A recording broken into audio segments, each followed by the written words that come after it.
Alors, troisième partie sur l'agriculture. Donc là, pour cette partie, je vais vous montrer deux petits films aussi, un sur l'agriculture et l'autre sur un rodéo. Rodéo qu'on a pu voir à Santa Barbara.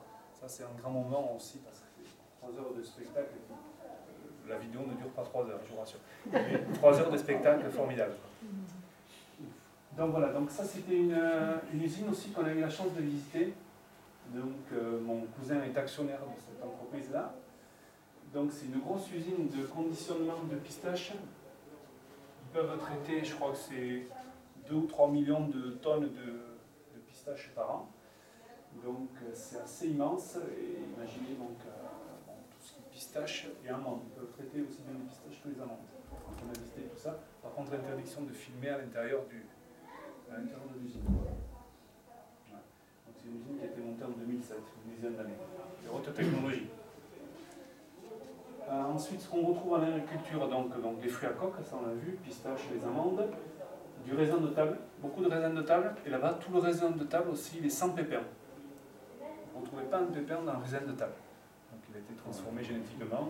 Voilà, par rapport à chez nous aussi, on retrouve souvent du raisin avec des pépins et tout ça là-bas. Tout le raisin qu'on a pu manger, ce qu'on nous a expliqué, c'était sans pépins. Donc voilà, des travailleurs mexicains qui bossent dans les champs, qui ramassent tout le raisin à la main, ils mettent tout dans des gagettes, et ensuite les gagettes sont filmées, film plastique autour enrubanné, et ensuite parti pour l'expédition. Beaucoup de vignobles aussi, avec différents cépages. Le chardonnay, on en a retrouvé, du merlot, plein de cépages qu'on peut connaître par ici.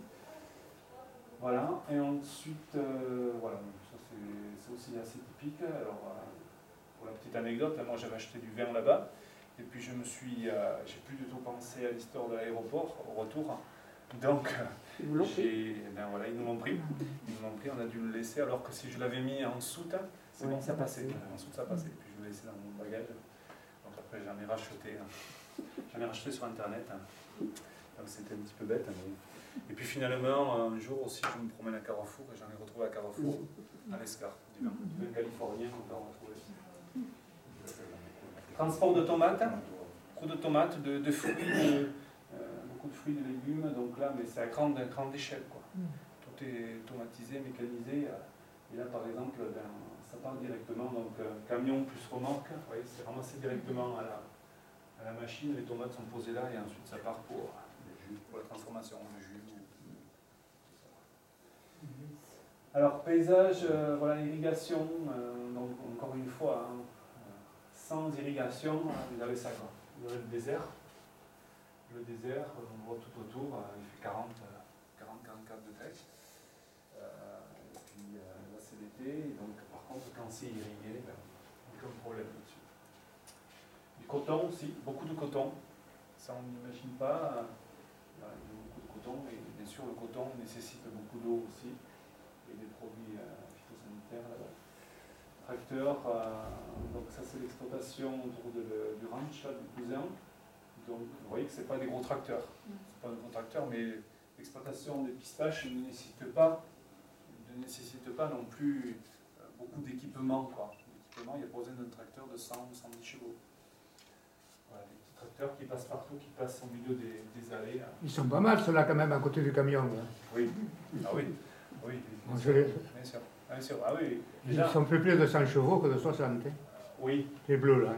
Oui, je pense. Oui, moi aussi. Oui. Je pense, mais bon, par rapport à ce qu'on pourrait imaginer, parce qu'à un moment donné, le cousin, il a eu une exploitation, il faisait du chou de Bruxelles. Et à un moment donné, il a eu jusqu'à 80 tracteurs. 80 tracteurs avant de fondre complètement les plombs en 84, là, quand je vous ai dit tout à l'heure, et puis de se reconstruire. Jusqu'à 80 tracteurs avec son associé. Voilà, donc mais 3 tracteurs pour 300 hectares. Quoi. Voilà. Donc là, c'est mon frère qui essayait le New Holland. Le Kubota aussi. C'est la marine. Alors, un gros bassin d'irrigation, parce qu'ils ont 3 pompes réparties sur l'exploitation, et ils vont chercher l'eau jusqu'à 500 mètres de profondeur. 500 mètres de profondeur, Il y a une dizaine d'années, ils allaient chercher à 200 mètres, là ils en sont à 500 mètres.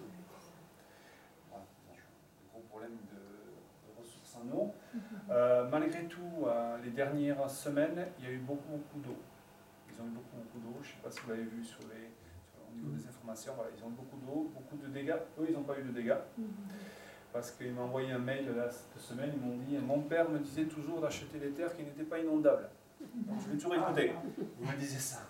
Il m'a dit ça, et c'est vrai qu'il a respecté ça, il a fait attention à ça, parce que les terres qui est situées, parce qu'il y a un grand canal qui vient du Colorado, du fleuve Colorado, pour desservir toutes ces terres agricoles, et les terres qui étaient situées à proximité de ce grand canal-là ont été toutes inondées. Parce que lui, bon, quand il a acheté ces terres-là, il avait fait attention à ça.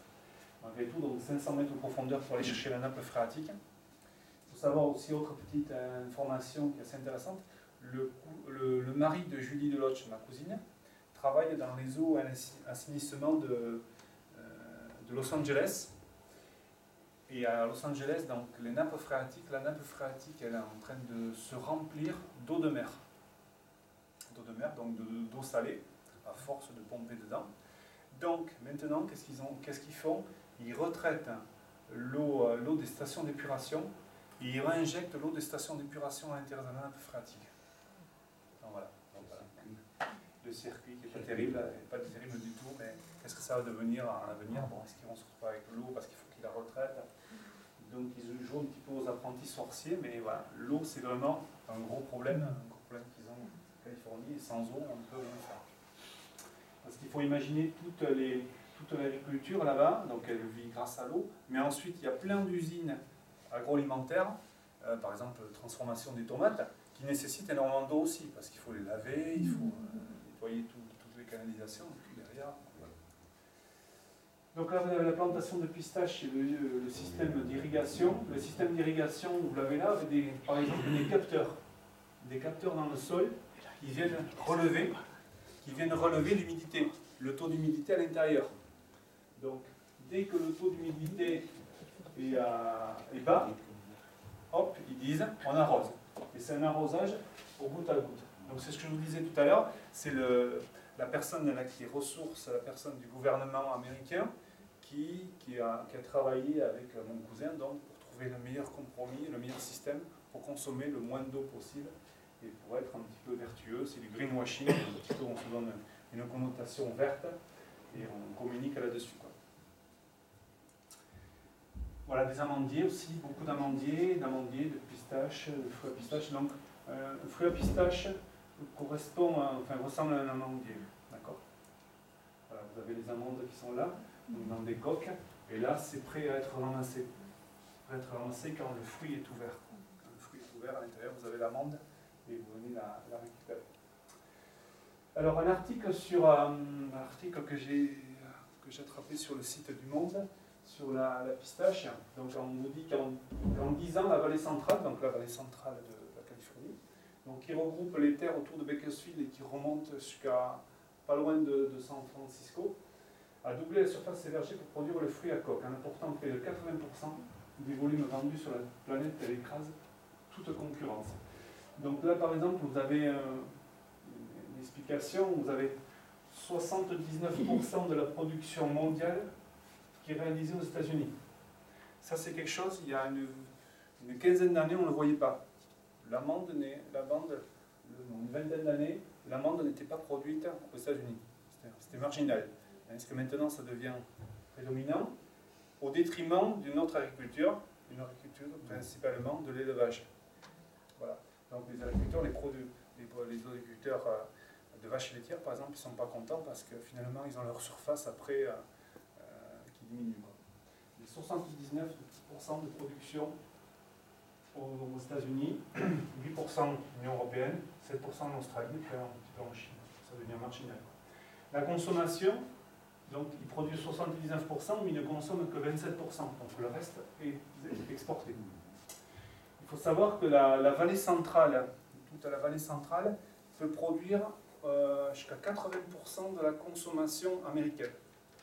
En produits en fruits et légumes, en fruits à coque, en produits laitiers, ainsi de suite. Donc ils produisent énormément. C'est extrêmement productiviste. Vous avez vu, l'exploitation de 10 000 vaches laitières, elle est concentrée sur 20 hectares. Sur 20 hectares, on arrive à faire vivre 10 000 vaches laitières. Vous voyez que c'est extrêmement concentré. Et si on dézoome cette exploitation de vaches laitières, on obtient un carré de 10 km par 10 km, et là vous en avez 4 exploitations comme ça. 4 fois 10 000 vaches laitières. Et voilà, donc c'est quand même quelque chose. Le marché, donc la production, on voit que l'orientation de l'agriculture américaine s'oriente de plus en plus vers les fruits à coque, et en particulier donc, pour l'amande. Et on voit qu'entre 2004 et 2016, on produit plus de 2 fois plus de la production. La production augmentée par 2. Voilà ce qui est intéressant. Prix de vente des producteurs en 2016. Les Américains, 6,5 € le kilo pour l'exportation. Et à destination du marché français, ça passe à 12 €. Donc c'est pratiquement doublé. Ensuite, ce qui est intéressant, on retrouve un petit peu ce que je vous disais tout à l'heure, le top 5 des exportations agricoles californiennes en 2014. Donc, des amandes, beaucoup de produits laitiers, des noix aussi, du vin et des pistaches. Voilà. C'est globalement le top 5 de ce qu'ils produisent là-bas, et ce qu'ils exportent. Ce qui est intéressant aussi de voir, donc là vous avez toute la vallée centrale de Californie, vous voyez, on vient de San Francisco, là on est vers Los Angeles, et là on est au nord, là vous avez San Diego, au nord de San Diego, entre Los Angeles et San Diego, vous avez toute cette vallée centrale là, qui produit 80% de la consommation. En Californie, la surface de la culture de l'amande a été multipliée par 2 en 20 ans.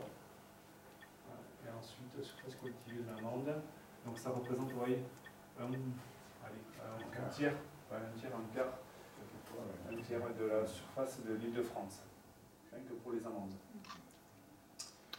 La quantité d'eau aussi, 10% de l'eau consommée par l'agriculture en Californie est destinée à l'amande.